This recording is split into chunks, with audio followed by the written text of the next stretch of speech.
Next part of information for this first grade or first gradings of the third 9 weeks. You can see this is titled weather.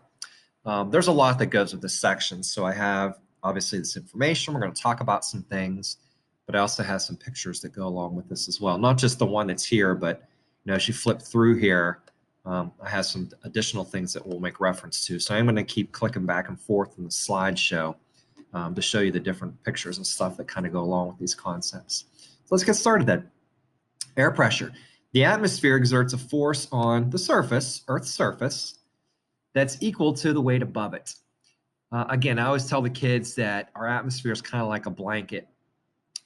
It's one of those weighted blankets, though. It's a heavy blanket. It's pushing down on us, about 14 pounds per square inch of your body. That's a lot. You think, well, why don't I notice it? Well, that's because that's the world that you were born into. So it's not really something that we notice because it's what we've always experienced. Number one, difference in air pressure results from the uneven heating of the Earth's surface. I mean, think about it. The globe, our Earth, is round. We have mountains, we have hills, we have valleys, we have land surfaces, we have water surfaces. So you've got all these different textures and surfaces that lead to uneven heating of the Earth's surface. Because of that, then it creates number two, which is wind. Wind is created when air moves from areas of high pressure to areas of low pressure. So watching the nightly news, when they talk about pressure systems, if we're sitting in the middle of a pressure system, then it's probably like a nice calm day outside.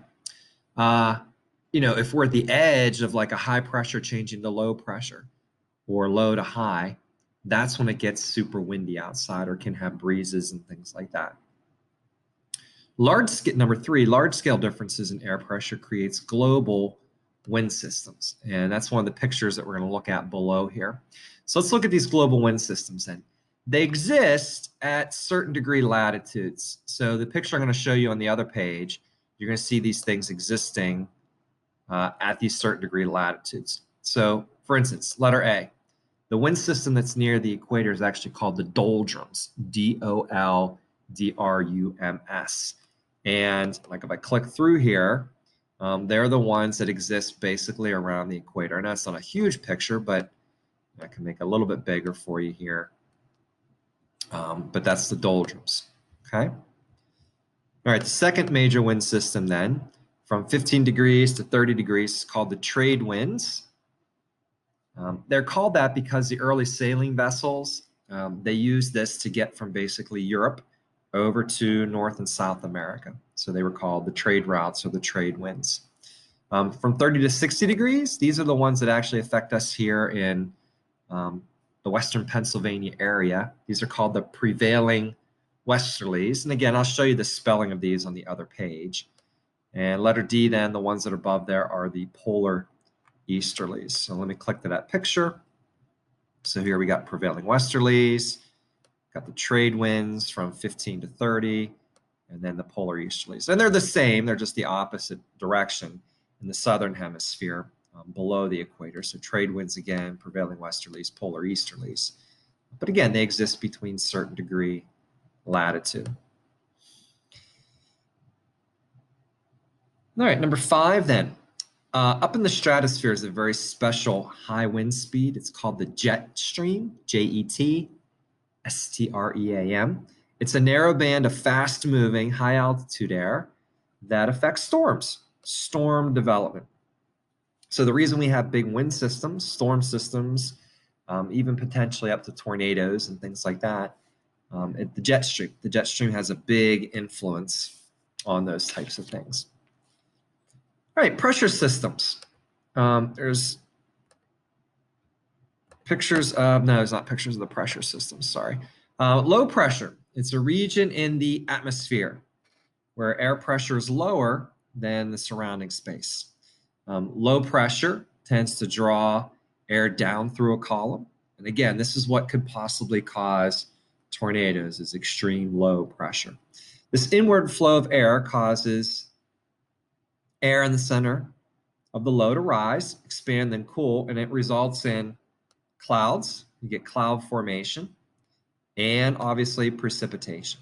So clouds and precipitation. Precipitation spelled Precipitation,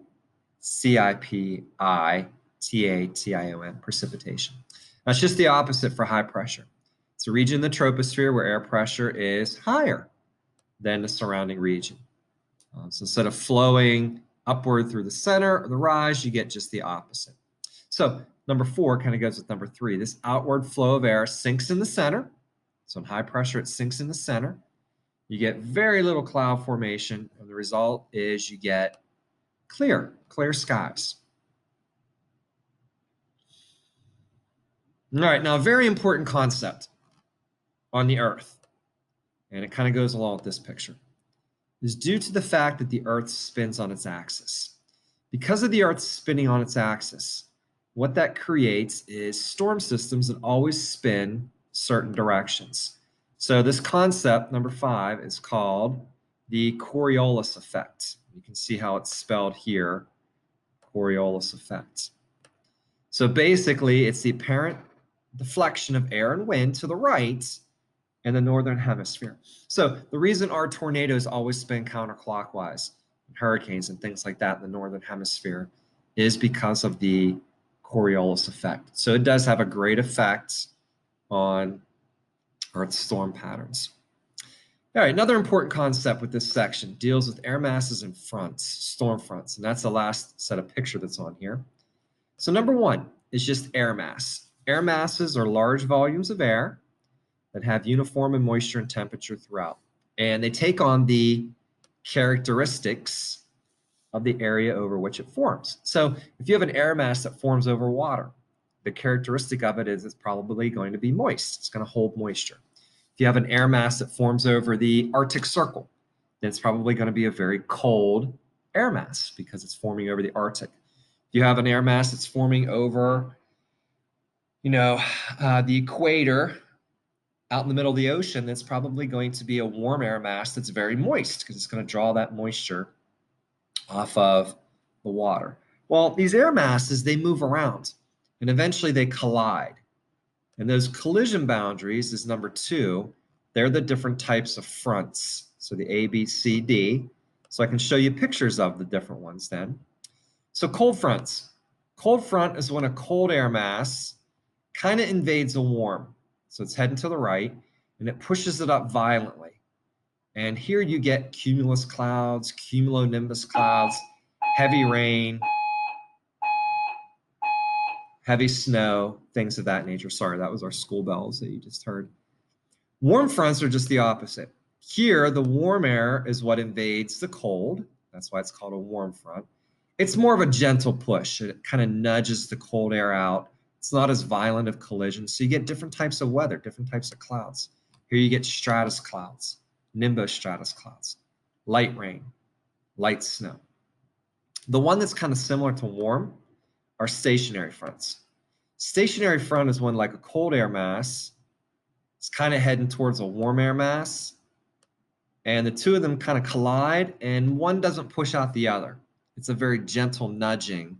And there you can get, again, light clouds, light precipitation, stratus clouds, nimbostratus clouds for maybe a few days, maybe a week or 2 at a time. We typically don't get stationary fronts in Western Pennsylvania. Our weather tends to fluctuate and change every 2 to 3 days just because of the wind systems that we have. 4th one is called an occluded front. It's more or less like a cold front with a little difference. Because our weather patterns tend to spin, basically what happens is you get a cold air mass that kind of loops around and pushes out another cold air mass, and there's warm air that gets stuck above it. You can see there's warm air above it. So it's kind of the combination of 3 different air masses, not 2. But again, this collision creates cumulus clouds, cumulonimbus clouds, heavy rain, heavy snow, those types of features. All right, the last thing that's on here are the different severe weather then. I've already mentioned a lot of them. These different fronts and storms and pressure systems create tornadoes. They create hurricanes. They obviously can create severe thunderstorms. They can create blizzards in the wintertime. They can create microbursts and downdrafts. They can create severe flooding situations. And there's lots of answers that you could actually write here for severe weather. Maybe you could actually come up with one of your own as well. All right, so I know that was a lot. That was a lot of information to cover. I do encourage you that, when you use these notes, make sure you have these pictures as well. These are great things to look at when you are taking future quizzes and tests on this section. So yes, you can use this to complete the assignments that go with this section.